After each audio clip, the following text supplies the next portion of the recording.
Merci. Bon, bah, je sais que quand ce sont des rendez-vous ER, c'est toujours des gens qui sont plus ou moins au courant de ce qui se passe quand même. Donc, je vais peut-être pas vous dire des trucs. Enfin, il y a certainement beaucoup de choses que vous devez savoir.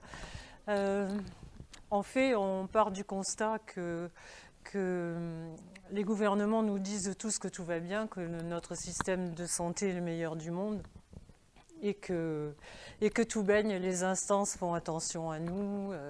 Quand il y a un scandale, il se reproduira plus jamais. Enfin, tout va bien. Il faut croire que non, parce que si c'était ça, on serait de moins en moins malade.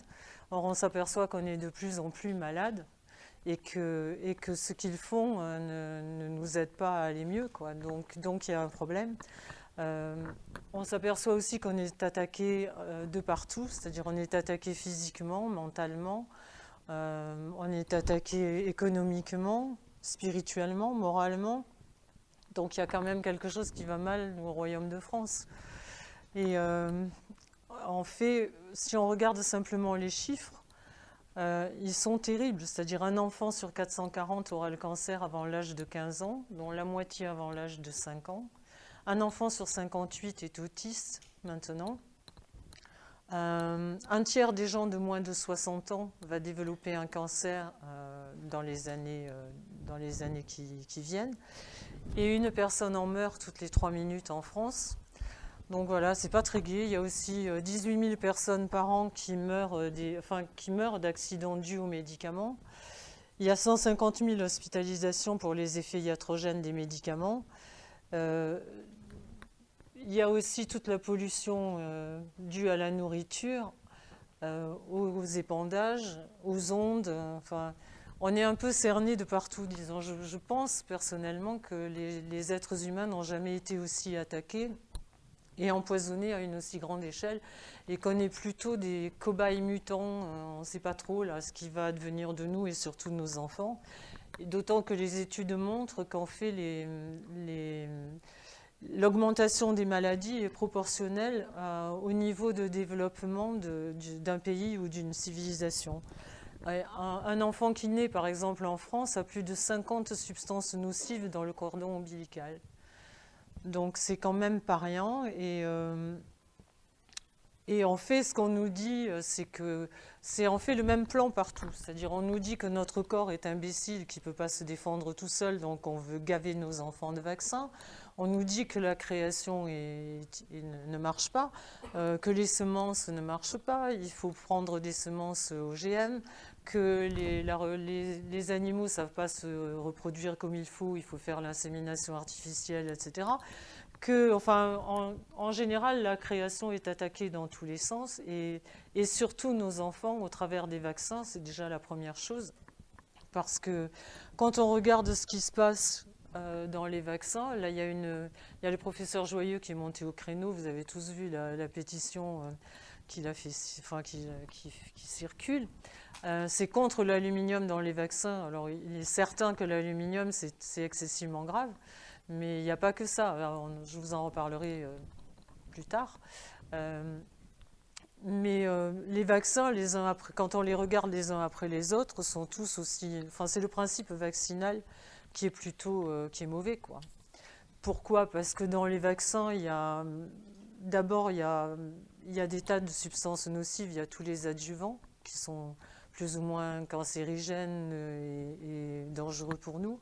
Il y a le fait que c'est fabriqué à partir souvent de substances comme par exemple les embryons de poulet ou des œufs. Ça c'est en fait des ADN qui sont étrangers à notre corps. Il y a aussi sur les reins de singe, enfin sur plein de trucs comme ça. Il y a aussi le fait que les virus sont souvent pas bien désactivés ou pas désactivés du tout. C'est-à-dire que, par exemple, la polio, ils ont effectivement, Bill Gates, avec ses 7 millions de vaccins aux petits Africains, a effectivement éradiqué la polio en Afrique. Sauf que maintenant, les petits Africains meurent de ce qu'on appelle la paralysie flasque aiguë, qui est en fait le virus qui est contenu, le virus vaccinal. Donc, Donc c'est assez dangereux et on comprend pourquoi les labos vont plutôt vers ça, parce que désactiver un virus, ça coûte 3 dollars. Quand on ne le désactive pas, ça coûte 0,58 centimes. Donc on a bien compris vers où va l'industrie, hein, ce qui coûte le moins cher, c'est quand même ce qu'il y a de mieux pour eux. Ça leur laisse aussi beaucoup de marge, donc il est évident que les vaccins, c'est la panacée pour eux.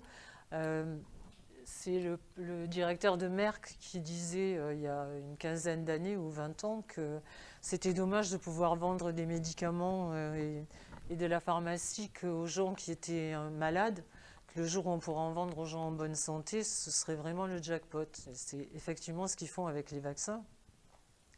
Il y a aussi des vaccins qui sont fabriqués selon la technique OGM, c'est-à-dire que c'est introduire des ADN étrangers, encore une fois, dans notre corps. Après, on se demande pourquoi il y a autant de maladies auto-immunes. C'est peut-être pas un hasard si effectivement notre corps étant fait pour que notre système immunitaire se batte contre les substances étrangères, c'est certainement pas un hasard si les maladies auto-immunes se développent en ce moment. Qu'est-ce qu'il y a encore? Il y a du formaldéhyde, enfin il y a même dans le vaccin contre le cancer du col de l'utérus, enfin qu'ils nous vendent contre le cancer du col de l'utérus, qui en fait contre 2 à 4 papillomas. Il y a aussi du borax, qui est du borate de sodium, qui est ni plus ni moins que de la mort au rat. Donc voilà, comment on peut penser que notre corps et le corps de nos enfants, à qui en plus on injecte 5 ou 6 ou 7 valences en même temps, peut résister à ça.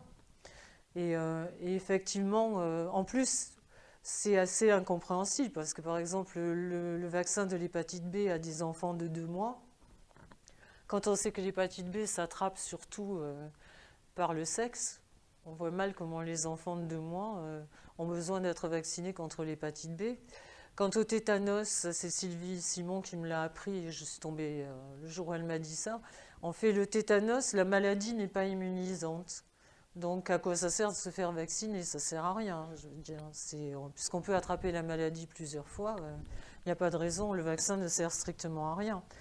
Donc voilà, c'est une vaste entreprise d'escroquerie, pour moi. Et je pense qu'il y a de plus en plus de médecins, de toute façon, qui s'en rendent compte. Et les effets secondaires, c'est-à-dire que les bénéfices, on parle toujours du bénéfice-risque.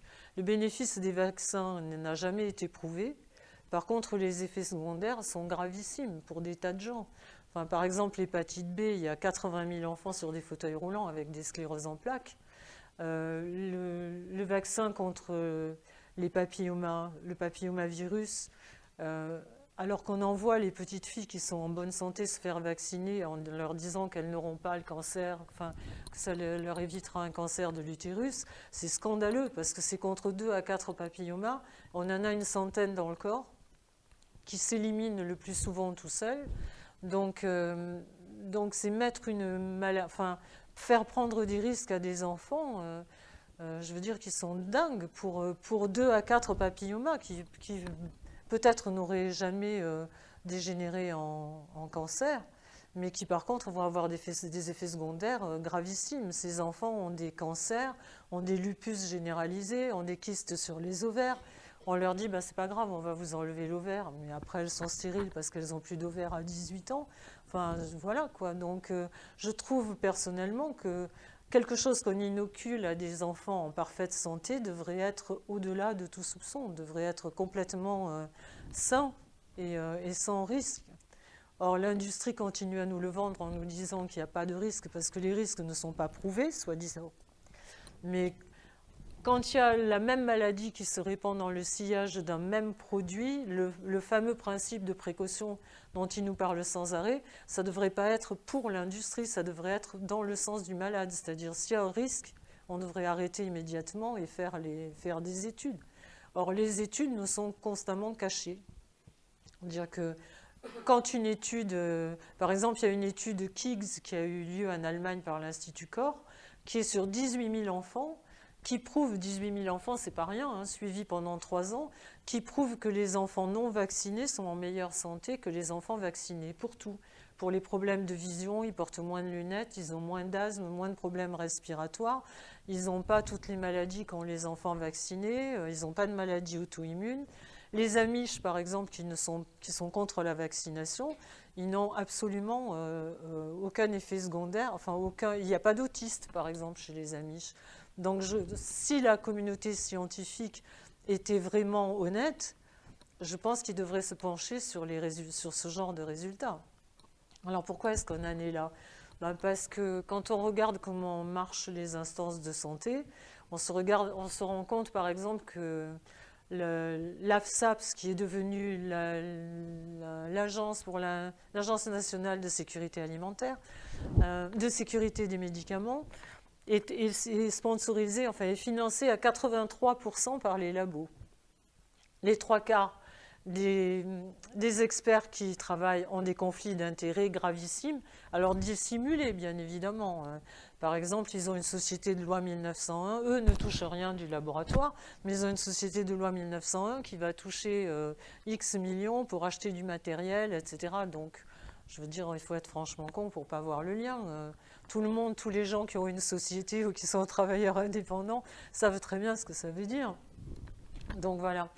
Donc, et les experts qui sont honnêtes, ils ne restent pas les 3/4 du temps parce qu'ils n'ont pour statuer si un médicament est bon pour nous que les données du laboratoire. Il n'y a pas de contre-expertise possible et les seules données qu'ils ont sont les données fournies par le labo fabricant.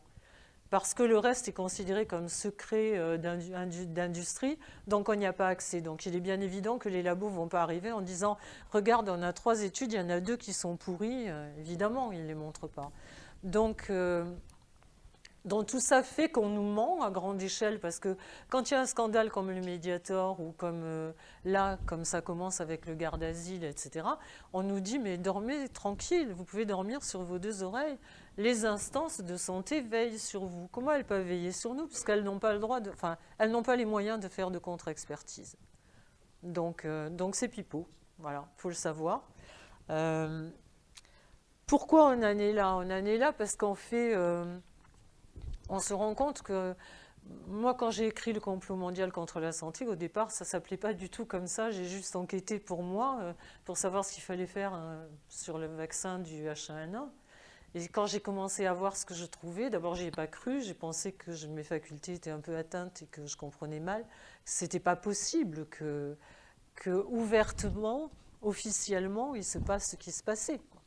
Et en fait, on se rend compte que tout est gangréné. C'est-à-dire qu'il faut repartir 60 ans en arrière et se rendre compte que après, déjà pendant la Deuxième Guerre mondiale, il y avait I.G. Farben, que tout le monde connaît, Auschwitz, et Rockefeller, qui se sont entendus pour vendre du pétrole aux Alliés aussi bien qu'aux nazis.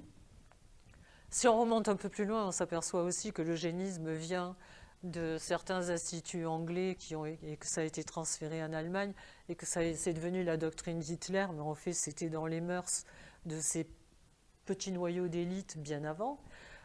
Donc en fait, après la Deuxième Guerre mondiale, à la fin de la Deuxième Guerre mondiale, évidemment, ils se sont fait taper sur les doigts à Nuremberg, mais vraiment tapoter, quoi. On leur a donné 4 ans de prison. Au bout de 2 ans, Rockefeller a fait sortir ses copains. Et ses copains sont devenus qui? Ils ont repris leur place à l'intérieur de BASF, de AstraZeneca, de toutes les sociétés qui découlaient justement de ces cartels. Et ils ont créé aussi, alors déjà ils ont créé l'ONU, l'OMS, l'OMC pour pouvoir faire... en fait, je pense qu'ils avaient pris goût à la mondialisation en se disant on peut aussi bien vendre aux alliés qu'aux nazis. Et ils se sont dit on peut facilement vendre au monde entier si on passe par-dessus la tête des chefs d'État, plutôt que d'aller demander l'autorisation à chaque chef d'État et à chaque produit.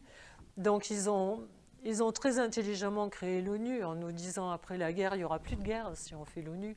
Donc évidemment, tout le monde a adhéré. Après, ils nous ont dit l'OMC, c'est important parce que pour qu'il y ait la libre circulation, que tout le monde ait droit au miracle du progrès. Et puis après, l'OMS, pour que tout le monde ait droit aux soins, etc. En fait, c'est une vaste arnaque, parce qu'à la tête de tout ça, par exemple, ils ont aussi créé le Codex Alimentarius, qui en fait fabrique toutes les normes et homologue les produits qu'on va manger ou ingurgiter, que ce soit médicaments ou nourriture. Et à la tête du Codex Alimentarius, ils ont mis Fritz Termer, qui était le patron de Auschwitz, de IG Farben Auschwitz, quoi. On retrouve les mêmes. Et maintenant, c'est pareil, on retrouve les mêmes entre Monsanto, le ministère de la Santé américain, et puis après la FDA qui autorise les produits. En fait, ils font le tour, ça s'appelle les chaises musicales chez nous, ils font le tour, le temps d'homologuer un produit, et le temps qu'un produit soit autorisé, et puis après ils repartent, ils sont récompensés. Ils reviennent vice-président de Monsanto ou d'un laboratoire. On a vu en France, par exemple, les OGM, 0,9% je crois d'OGM qui sont autorisés même dans les produits bio. Ça, on le doit à Madame Lagarde, qui est passée un mois au ministère de la Santé, du 9 mai au 9 juin 2005 ou 2006, je ne sais plus. Juste pendant ce temps, ça a été autorisé, puis après, elle est repartie au FMI. Voilà comment ça se passe. Donc, en fait, tout est à peu près gangréné. Donc, c'est à nous d'être vigilants et de voir en fait ce qui se passe. Parce que, bon, ça, c'est pour les vaccins et les médicaments. Mais il y a aussi la même chose pour la prévention. Par exemple, quand on nous dit, moi je suis d'une génération à qui on a dit la pilule, bien évidemment, la pilule contraceptive. Après, on a eu droit aux mammographies, c'est-à-dire tous les 2 ans ou tous les ans, je ne sais plus, ils envoient un papier à toutes les femmes au-dessus de 50 ans pour se faire une mammographie gratuite, etc. Il faut savoir que les mammographies sont hautement cancérigènes. Qu'on le sait maintenant, il y a Samuel Epstein, qui est un des plus grands cancérologues mondiaux, qui a sorti un bouquin qui fait 700 pages où il explique absolument tout. Et il était pour les mammos au début, c'est juste qu'après avoir étudié le problème, il s'en est rendu compte. Donc en fait, si c'est pas pour nous rendre malades, c'est Sylvie Simon qui disait souvent que le cancer faisait vivre plus de gens qu'il n'en tuait, et que c'est pour ça qu'il continuait à faire appliquer les protocoles, etc., tout en sachant que, par exemple, la chimiothérapie, on nous dit, il y a beaucoup de gens qui sont sauvés grâce à la chimio, comme on nous dit que les vaccins ont éradiqué beaucoup de maladies. C'est faux, les deux sont fausses. Les vaccins, on s'aperçoit que la courbe de la maladie descend bien avant l'arrivée du vaccin, ou est déjà en constante diminution quand le vaccin apparaît. Et la chimio, on se rend compte, ils font des études, par exemple, à 5 ans, avant 5 ans, et ils disent, oui, il y a beaucoup de gens qui sont sauvés. Mais en fait, quand on fait des études à partir de 5 ans, on se rend compte qu'il y a 2,6% des gens qui réchappent à une chimiothérapie, qui ne font pas de récidive. Donc c'est grave. C'est comme les souris de Serralini, les études de Serralini, qui a prouvé que les souris, je veux dire, avaient vraiment des tumeurs énormes, etc.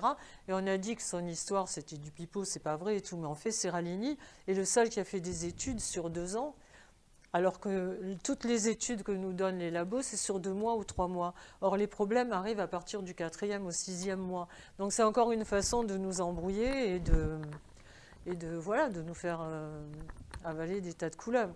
De toute façon, c'est pas pour rien si l'industrie pharmaceutique dépense 57 milliards de dollars par an en lobbying. Il doit bien y avoir une raison, puisque ce ne sont pas trop des gens qui aiment leur prochain, trop. Donc je ne pense pas qu'ils dépenseraient autant d'argent pour les médecins, pour influencer les top docteurs, qui eux influencent les médecins prescripteurs. Le lobbying représente en fait 2,5 fois le budget de la recherche. Ça donne une idée de là où ça se passe, quoi. C'est pas la recherche qui est vraiment importante, c'est pas ce qui va faire éradiquer nos maladies, c'est en fait, ils font des médicaments pour...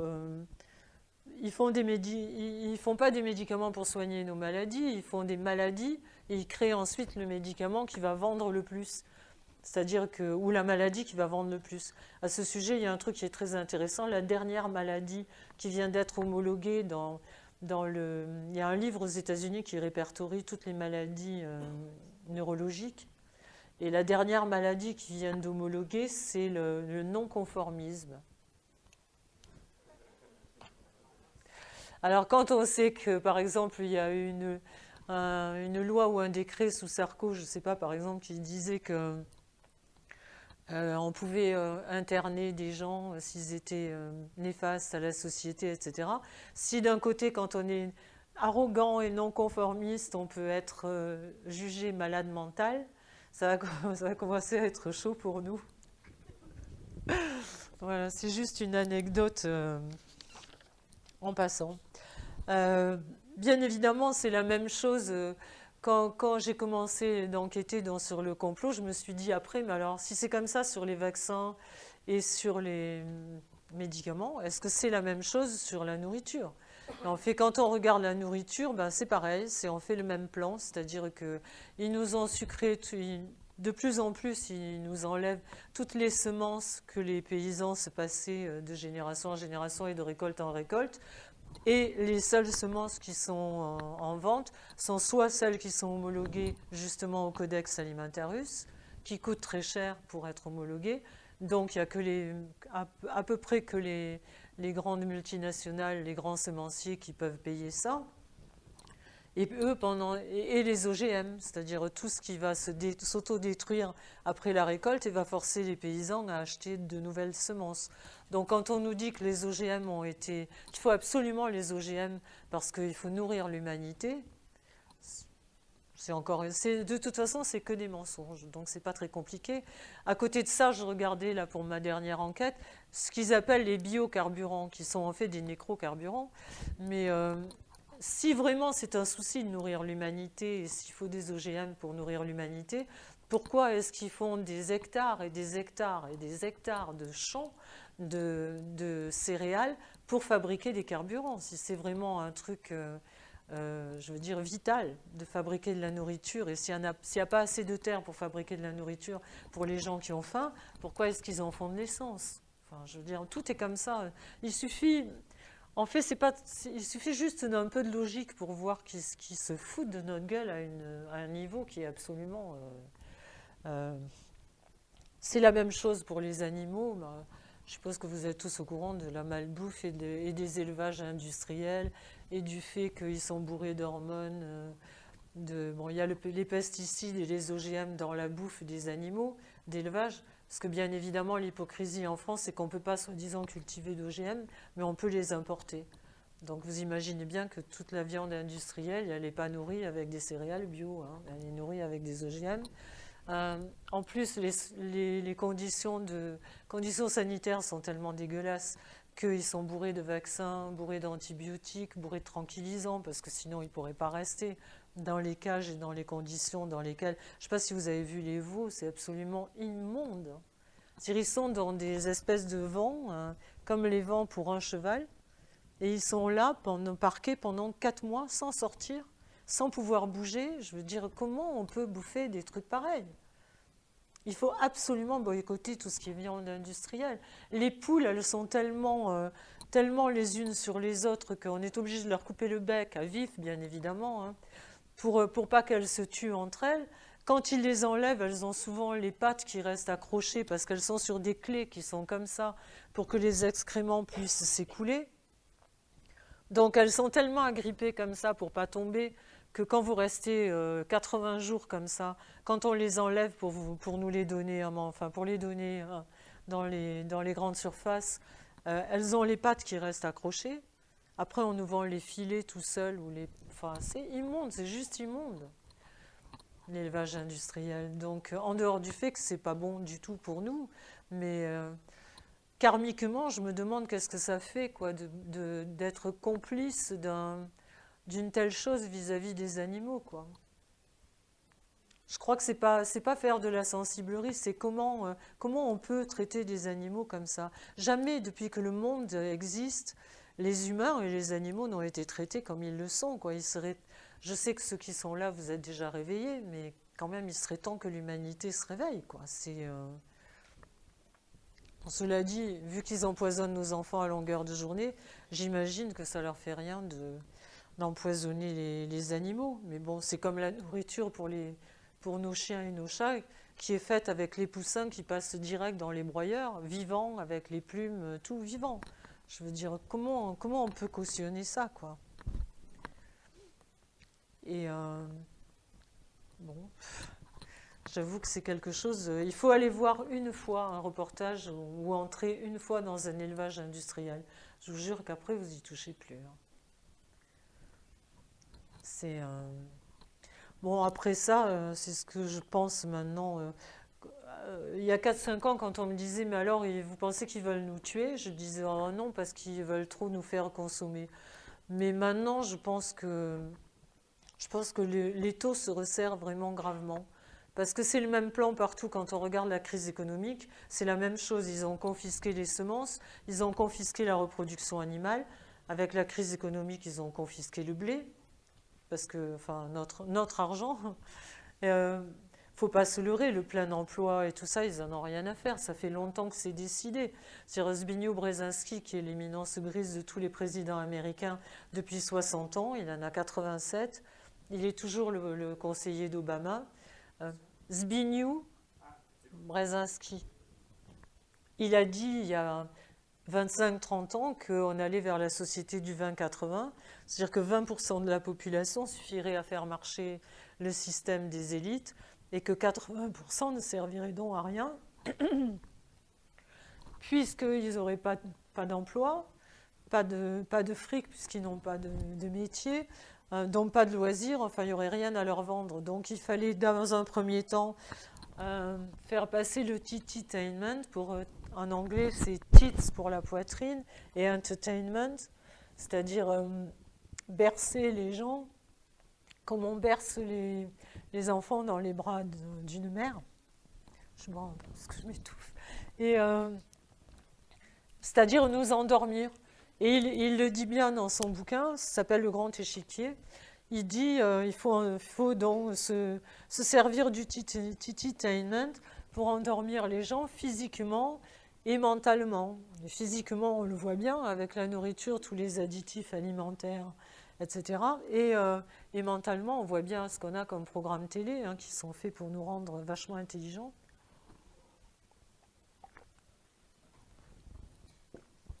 Les additifs alimentaires, il faut juste s'amuser un jour. Prenez le temps d'aller regarder sur Internet la liste des additifs, ce qu'il y a dedans et qu'est-ce que ça procure.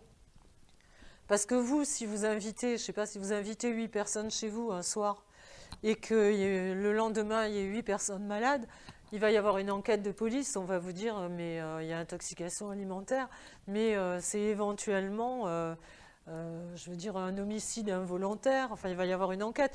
Là, ces gens-là prennent du pétrole, des molécules de pétrole, ensuite ils mettent un additif qui, par exemple, qui a goût à poulet, mais qui n'est pas du poulet, un autre qui a la texture du poulet, mais qui n'est pas du poulet, un autre qui a la couleur du poulet, mais qui n'est pas du poulet, et il faut voir avec quoi c'est fait, et ensuite ils mélangent tout ça et ils nous le donnent à manger. Et en face des additifs, on voit ce que ça donne. Donc il y en a qui donnent des troubles de l'attention, d'autres qui donnent...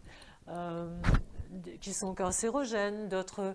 Mais c'est parfaitement admis, parce que soi-disant, la dose qu'il y a dedans n'est pas dangereuse. Sauf que multiplié par 10 ou 20, un homme qui mange des chips, un gâteau, une barre Mars, etc. dans la journée, je veux dire, il a sa dose pour être en parfaite santé. Donc, il y a des trucs très marrants. À un moment donné, il y a eu... je ne sais pas si vous vous rappelez, il y avait des tartes Ikea au chocolat où on avait trouvé des excréments humains. Je ne sais pas si vous vous souvenez de ça. Et donc sur le moment, je me suis dit, c'est un mec qui a dû touiller la pâte et qui ne s'était pas lavé les mains et qui était allé aux toilettes ou je ne sais pas. Après, j'ai appris qu'il y avait 7000 tartes. Je me suis dit, non, là, 7000... Et donc, je suis allée regarder de nouveau la liste. En fait, il y a 5 additifs qui sont à base de bactéries qu'on trouve dans les excréments humains.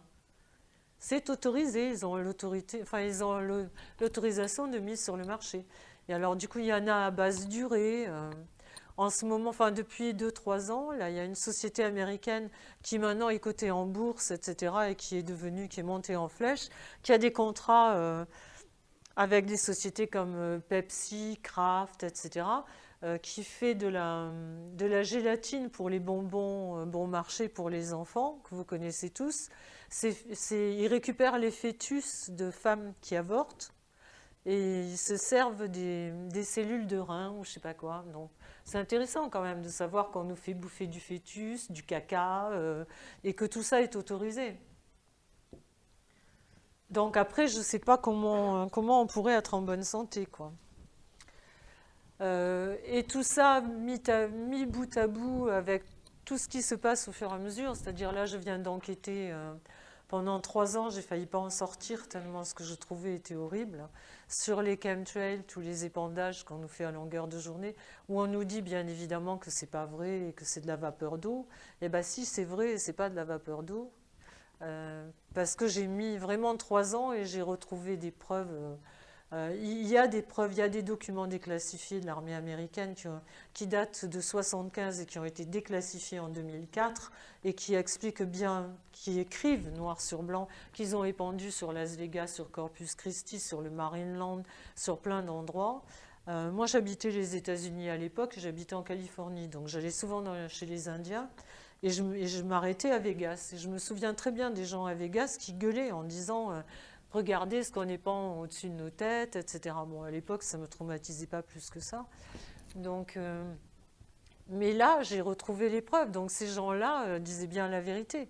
Et quand on voit nos plants de tomates qui deviennent noirs ou qui sont recouverts d'une pellicule argent, non, c'est pas, on n'est pas devenu, je veux dire, on n'est pas des complotistes. C'est la réalité, c'est vrai. Et il y a même un traité qui date de 1975 aussi, entre les États-Unis et le Canada, qui commence par conscient que nous épandons des deux côtés de la frontière.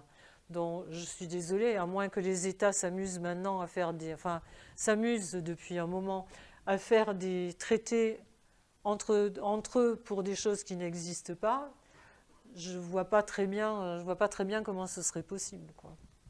Donc oui, ils épandent. Alors après, qu'est-ce qu'ils épandent?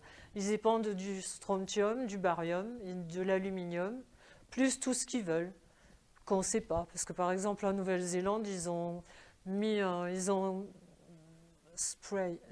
pulvérisé un vaccin sur la population. Ils peuvent aussi pulvériser des bactéries. Parce que par exemple, à Corpus Christi, ça y est dans les documents déclassifiés, ils ont pulvérisé une bactérie pour faire des essais à l'époque pour la guerre du Golfe et savoir combien de gens en bas allaient développer un cancer. C'est vous dire comment ils nous aiment.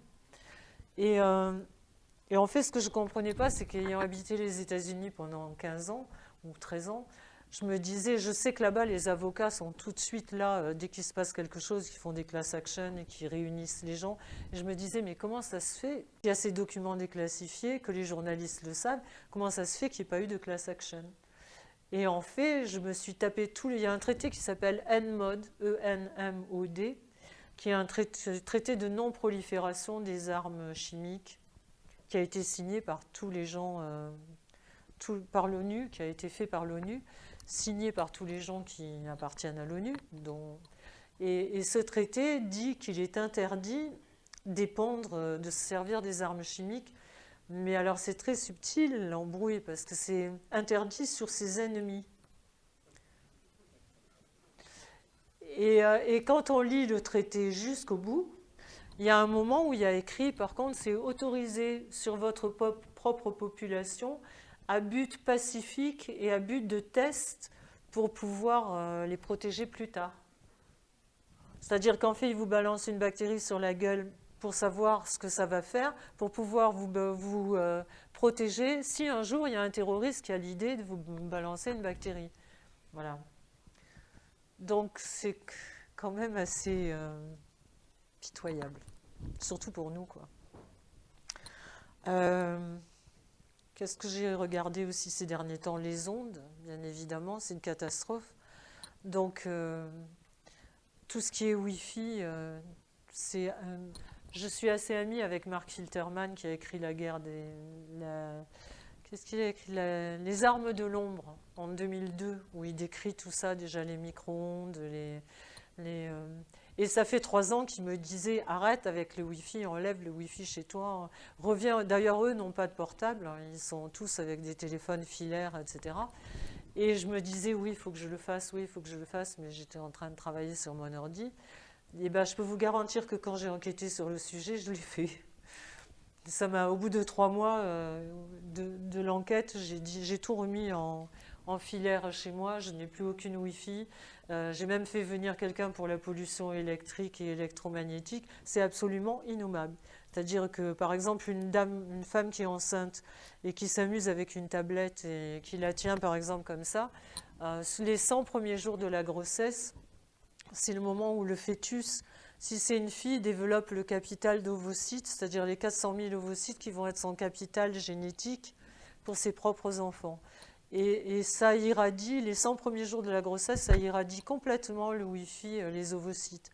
C'est-à-dire que votre enfant n'aura plus aucun capital d'ovocytes en bonne santé.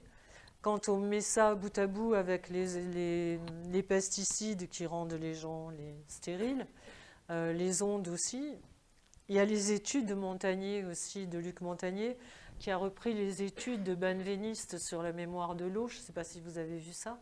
Il faut absolument aller regarder, c'est très impressionnant. Et il met une bactérie dans une pipette d'eau, bouchée. Et ensuite, il enlève la bactérie et il filtre l'eau jusqu'à ce qu'elle soit extrêmement pure. Et ensuite, il met il met ce tube qui est complètement purifié, et il met d'autres tubes avec de l'eau. Et on fait non seulement, et il balance des micro-ondes dessus. Et non seulement la bactérie se reforme dans le verre initial, mais elle se reforme dans les autres verres.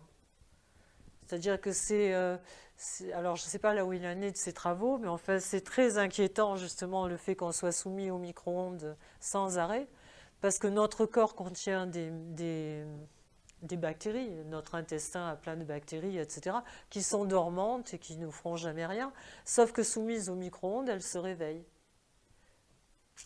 Et comme on est tous dans des faisceaux de micro-ondes à longueur de temps, là dans le train, je vous garantis, tout le monde avait son portable, sa tablette et son truc à Wi-Fi, c'est hallucinant. Donc ça fait partie des autres trucs qui nous rendent vachement malades, ou en tout cas qui nous prédestinent pas à être en bonne santé. Qu'est-ce qu'il y a d'autre? Il y a le fait aussi que dans les épandages, ils épandent des nanoparticules. Que ces nanoparticules, ça fait extrêmement peur. J'en ai arrêté mon livre, j'ai recommencé 3 mois après, je ne pouvais pas encaisser ce que je trouvais. C'est-à-dire que les nanoparticules, ça fait même pas la taille, je crois que c'est 1/100 du diamètre d'un cheveu. C'est-à-dire que, bon, elles pénètrent dans notre corps comme on veut, même chez nous, même les vitres fermées, il n'y a aucun moyen d'arrêter les nanoparticules.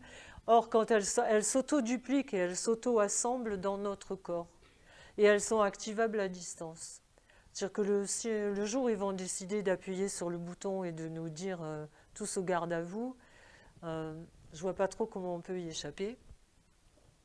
Il y a aussi le fait que tous les gens, je suppose que vous avez entendu parler de la maladie des morgelons.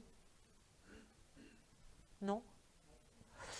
Alors, il y a des gens qui ont des trous, des trous qui se forment dans le corps, desquels sortent des fils de polymère qui poussent.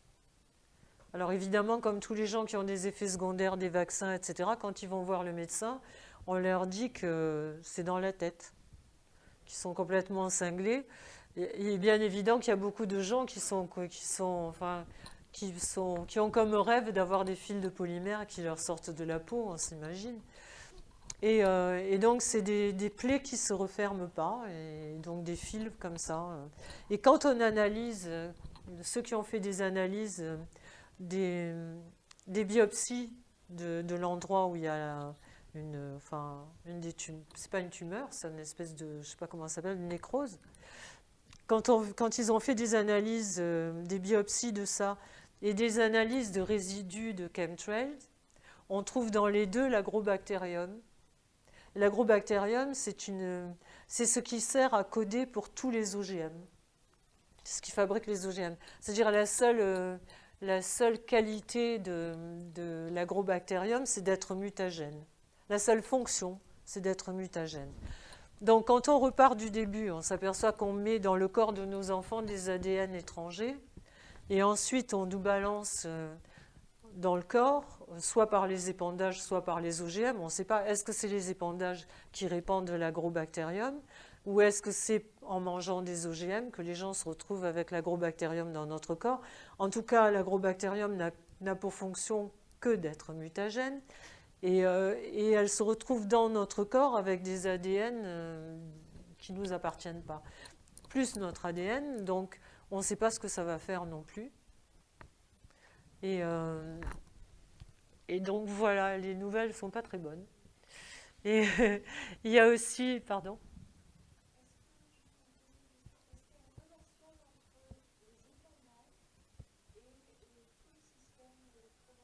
Oui, oui. Alors, en fait, les épandages, c'est une partie. Alors, ils disent, maintenant, ils commencent à admettre que des épandages ont lieu. D'ailleurs, c'est très bizarre parce que le dernier rapport du GIEC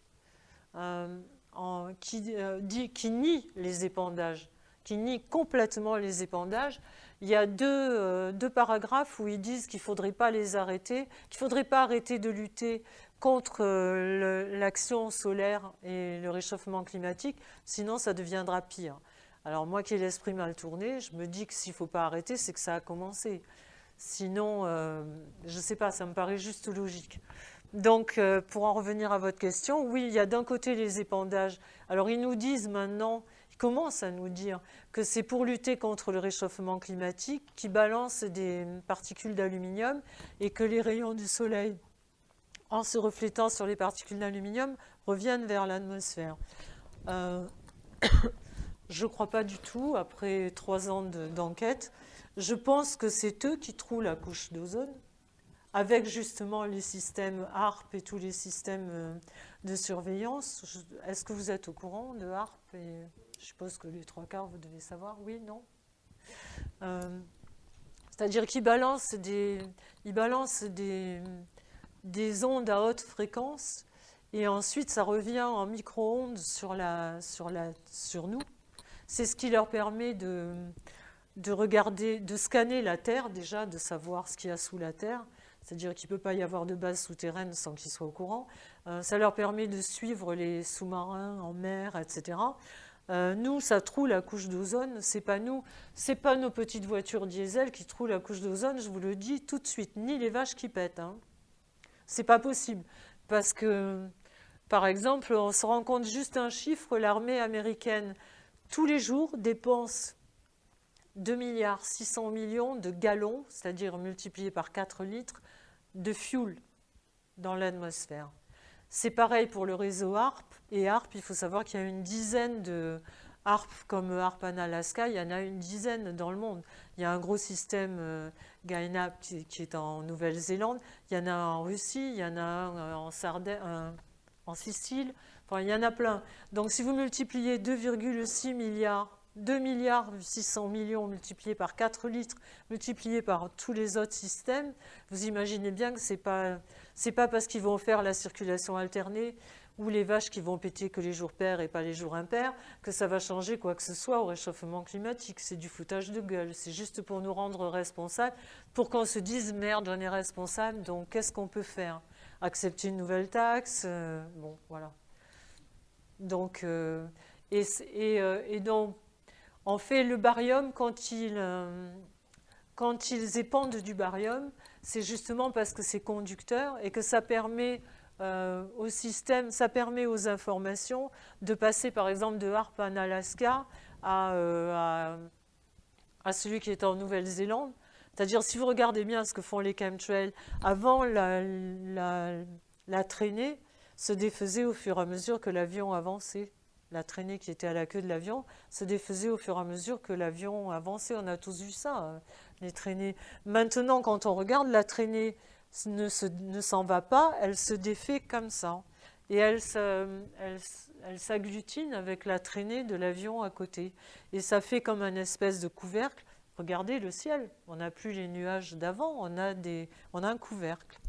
Ce couvercle, c'est justement parce que le baryum est conducteur et permet au système de surveillance d'aller d'un à l'autre. Voilà. Et je veux dire, après c'est évidemment assez inquiétant parce qu'on vit, je ne sais pas comment on peut s'en sortir, parce que la couche d'ozone qui est trouée et qui le troue à longueur de temps, plus ils épandent, soi-disant pour corriger ça, plus il faudra épandre.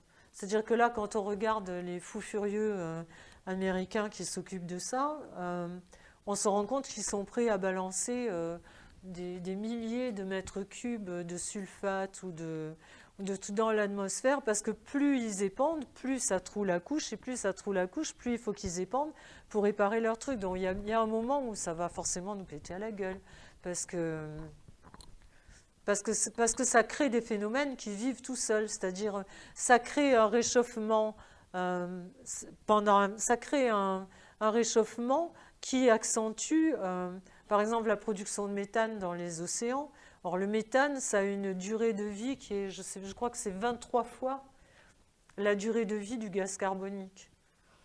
Donc vous imaginez ce qu'ils sont en train de créer, quoi. Et c'est des phénomènes qui sont là pour des générations et des générations. Et nos enfants risquent d'être très abîmés. Quand on met bout à bout, effectivement, les vaccins, la malbouffe, les ondes et les épandages, c'est-à-dire comment on fait, quoi. Il y a quelques années, on pouvait se dire qu'on allait... Moi, la première, j'ai fait mon jardin, j'ai refait mon potager, etc. Maintenant, comment on fait? Parce que même si on met des serres, avec quoi on arrose? Parce que si le poison vient du ciel, les nappes phréatiques sont toutes esquintées. J'ai un voisin qui vient d'installer des énormes réservoirs d'eau de pluie. Je le regardais, je me disais, je ne vais pas lui casser le moral, mais voilà quoi. Évidemment, tout va avec, c'est-à-dire qu'en même temps,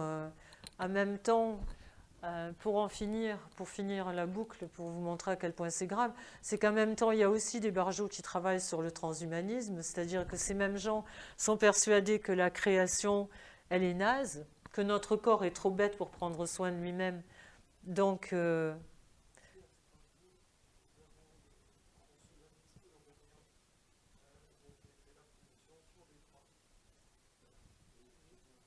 et il y a des barges, il faut regarder un type qui s'appelle Kurzweil, Kurzweil. Je vous conseille d'aller le voir parce que ça fait longtemps que vous n'avez pas vu un barjot comme lui. Et lui, il est pour le transhumanisme à fond et il pense que ça va être génial quand on pourra connecter directement l'être humain sur un computer. C'est-à-dire qu'on pourra télécharger, votre cerveau sera automatiquement téléchargé sur le computer et le computer sera intégralement chargé sur votre cerveau directement. Il trouve que ça va être génial parce que le corps humain, on pourra le réparer, soi-disant. Le computer pourra donner l'ordre au cerveau de réparer telle cellule du foie, etc. Donc, eux sont persuadés de devenir immortels ou de vivre au moins 1000 ans. Il est évident que ce n'est pas nous qui veulent immortels. Hein. Nous, ils veulent surtout nous éradiquer rapidement, surtout ceux qui pensent. Je pense que c'est assez bien organisé, c'est-à-dire que d'un côté, ils veulent rendre les gens de plus en plus malades pour faire marcher l'industrie, les survivants stériles, parce que ceux qui pensent, on les emmerde profondément. Et à côté de ça, ils sont en train de se préparer une race qui est la race dont ils ont besoin. C'est-à-dire ils pensent que l'humanité, 500 millions de gens, c'est suffisant pour eux, pour faire marcher leur machine et que ce soit rentable. Et donc ils préparent l'homme esclave qui ne va pas leur poser de problème, qui ne va pas penser, qui va être téléchargeable sur computer et inversement. Et donc, voilà, nos enfants vont devenir complètement stériles. Et en même temps, on va essayer de leur greffer un computer dans le crâne et d'en faire des petits esclaves. Parce que faut m'expliquer comment quelqu'un qui va rester 18 heures connecté à un computer, qu'est-ce qui va lui rester d'humain, quoi, après? Qu'est-ce qu'il va avoir comme empathie pour son voisin Voilà, mais c'est très organisé. C'est pour ça que c'est quand même pas un truc qui est fait au hasard, parce que d'un côté, ils organisent la stérilité, et de l'autre côté, ils veulent la mainmise sur la reproduction humaine, comme ils l'ont sur celle des plantes et comme ils l'ont sur celle des animaux. Et une fois qu'ils auront ça, ben voilà, ils auront l'humanité entre les mains. Alors quel est l'intérêt? Je commence à me dire, comme Pierre Hélard, que c'est assez satanique. Je ne vois pas d'autre raison. Pourtant, j'ai résisté pendant des années. Mais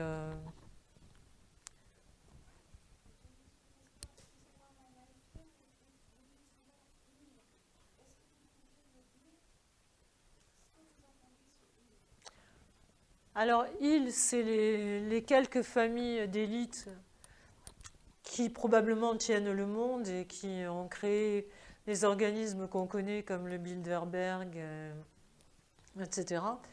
Ça, c'est le noyau en haut. Ensuite, c'est des noyaux concentriques, c'est-à-dire il y a ceux qui doivent faire partie plus ou moins des décisions qui sont prises et comment faire avancer les choses.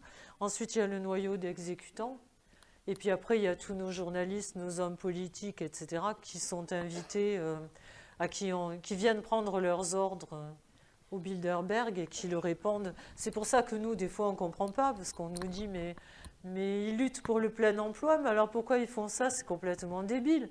Même un enfant de 10 ans le voit que c'est débile, mais c'est débile parce que contrairement à ce qu'on nous dit, c'est pas notre bien-être ni nos décisions qui sont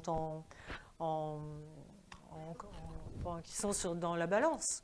C'est faire avancer le nouvel ordre mondial qui compte. Donc, je ne vais pas vous donner les noms, hein, je ne suis pas totalement suicidaire, d'abord je ne les connais pas.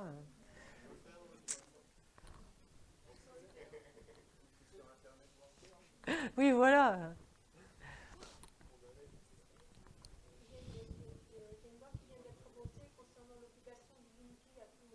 Oui.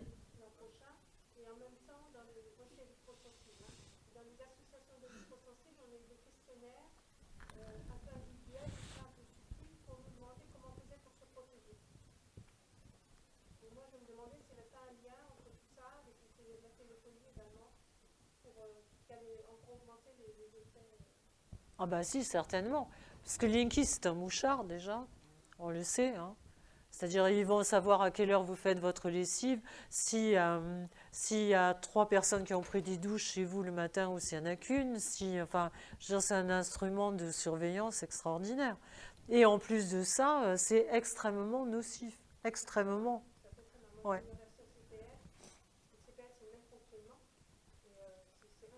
Mais alors, moi, je ne comprends pas trop les Français parce que, je veux dire, dans la Constitution, il est inscrit qu'on a droit à la liberté et à l'intégrité de notre personne. À Nuremberg, il a été décidé qu'on ne pouvait rien faire sur le corps de quelqu'un sans son parfait assentiment, sans son consentement éclairé, qu'il pouvait retirer à n'importe quel moment. Et là, on n'arrête pas de nous dire... On va vous faire ça, vos gueules. Et tout le monde ferme sa gueule.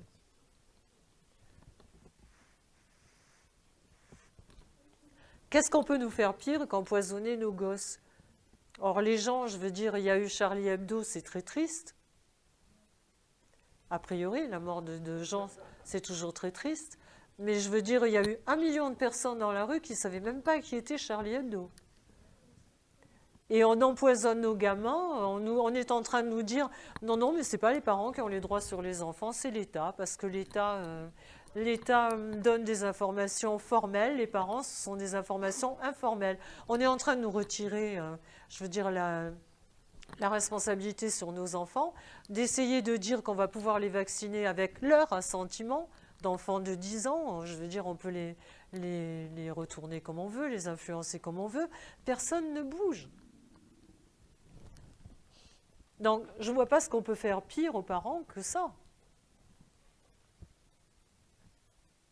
Tu voulais peut-être prendre la parole? Comment sinon, a cappella. Je ne sais pas si on va l'entendre. Ah ouais, je vais crier.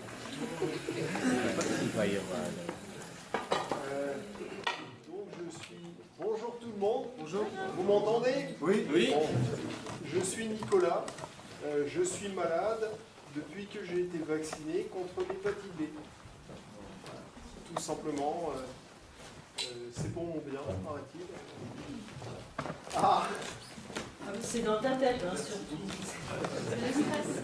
Nicolas. je suis malade depuis que j'ai été vacciné contre l'hépatite B. Naturellement, si je suis malade, c'est parce que les étoiles n'étaient pas en position favorable dans le ciel au moment de la vaccination. Et le médecin qui m'a vacciné n'a pas vacciné ses 2 enfants. Parce que il n'était pas assez bête pour vacciner ses gosses. Et comme dit, je suis la preuve vivante que madame a totalement raison. On cherche à nous empoisonner, tout simplement. Je passe ma journée à rien faire, parce que je suis payé à rien faire. Et donc j'ai cherché, j'ai creusé. Et effectivement, il y a un plan contre nous. C'est nous qui décident. C'est à nous qu'ils en veulent. Et ils ont décidé de faire quoi, je ne sais pas. Mais en tout cas, ils ont décidé de empoisonner. Quand ils m'ont diagnostiqué, j'ai eu droit à une ponction lombaire sans anesthésie, parce que le médecin m'a dit, vu que vous avez des troubles de la marche liés à un problème neurologique, on ne vous anesthésie pas, parce que l'assurance ne couvrirait pas les effets secondaires éventuels. Et donc, j'ai souffert le martyre, juste pour une question d'assurance. Le truc qui était drôle aussi, c'était la première ordonnance. Ma première ordonnance, c'était 13 médicaments. Alors, j'ai demandé au médecin, vous croyez que je dois prendre ça? Il m'a dit, oui, prenez les 13 médicaments et ça ira mieux. Donc, j'ai un ami d'enfance, le fils du médecin qui m'a vacciné, qui est devenu pharmacien. Il a mal tourné. Et donc, d'entrée de jeu, je lui dis, qu'est-ce que c'est ces 13 médicaments? Il m'a dit, là, il t'a pas loupé. Antidépresseurs, antispasmodiques, somnifères, antidouleurs, enfin toute une liste. Il m'a dit, si tu bouffes tout ça, dans moins d'un an, tu auras le foie, les reins et les intestins complètement foutus, et il te faudra d'autres médicaments pour contrecarrer les effets secondaires des premiers. Donc en fait, vous mettez le doigt dans un truc sans fin.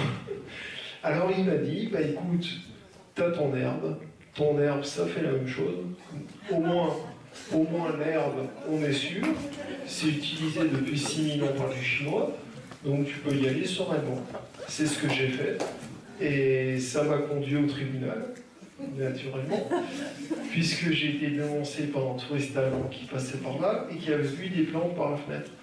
Et donc je suis le premier Français à avoir été dispensé de peine pour culture de cannabis.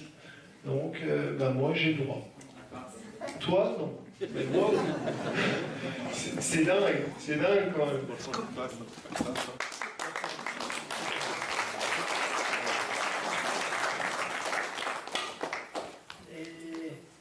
Et donc, je me suis retrouvé aux 20h de France 2, aux 13h de TF1, Groland, mon portrait dans Libération. Bon, en gros, toute la France sait que je fume.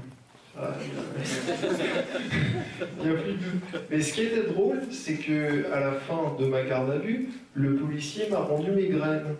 Il m'a dit, tiens, toi t'en as besoin. Voilà. Donc sois discret et on reviendra. C'était juste ahurissant. Donc mon diagnostic, ça a coûté 12 500 € à la Sécu. Alors, pour faire plein de choses, des trucs. Mais le truc qui est le plus dingue, c'est que le premier qui m'avait dit que j'avais une sclérose en plaques, c'était l'acupuncteur de l'hôpital, en prenant le pouls. Juste en prenant le pouls. Ça fait pas mal, ça coûte pas cher. Et ça, notre médecine, non. Notre médecine, elle veut qu'on consomme le plus possible pour remplir les caisses, quoi. C'est qu'une question de fric, finalement. Alors, pour Marc Girard, pharmacologue, a démontré que depuis la vaccination contre l'hépatite B, il y avait 25 fois plus de sclérose en plaques. Le professeur Joyeux, lui, il dit non, seulement 65% de plus de sclérose en plaques. Moi, je ne sais pas lequel a raison ou tort, Mais ce que je constate, c'est que les deux sont d'accord pour dire qu'il y a une forte augmentation des cas de sclérose en plaques depuis la vaccination. Sans doute, c'est la raison pour laquelle ils ont versé 15 millions de francs à Philippe Douste-Blazy, qui était ministre de la Santé à l'époque, cardiologue. Philippe Douste-Blazy est franc-maçon et groupe du Bilderberg, comme c'est surprenant. Et comme dit, moi je pense qu'ils ont donné du fric à Douste-Blazy, justement parce qu'ils savaient qu'il y aurait plus de sclérose en plaques avec le vaccin. Et la sclérose en plaques, c'est magnifique, parce que vous rapportez tous les mois 1000 à 2000 euros à l'industrie pharmaceutique, Big Pharma. Et comme dit, vous devez consommer cette merde toute votre vie, donc pour 30, 40 ans, 50 ans. Donc c'est la poule aux œufs d'or. Comme dit, moi je sais que si j'étais né allemand, suisse, hollandais, autrichien ou ce que vous voulez, je ne serais pas malade. C'est juste parce que les autorités de santé publique sont totalement corrompues en France. C'est vraiment la démonstration. Nous sommes sacrifiés. Pour un petit billet. Toujours pour un petit billet. Ils sont prêts à tout pour un petit billet. Ils en ont déjà plein, mais ils en veulent plus. C'était Gandhi qui disait le monde ne contient pas assez pour l'avidité d'un seul homme. Je ne peux pas dire mieux. Je rends la parole à Madame Sévrac.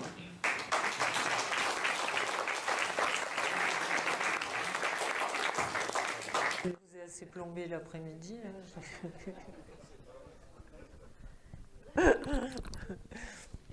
Bah, c'était très gentil d'être venu, en tout cas. Merci beaucoup.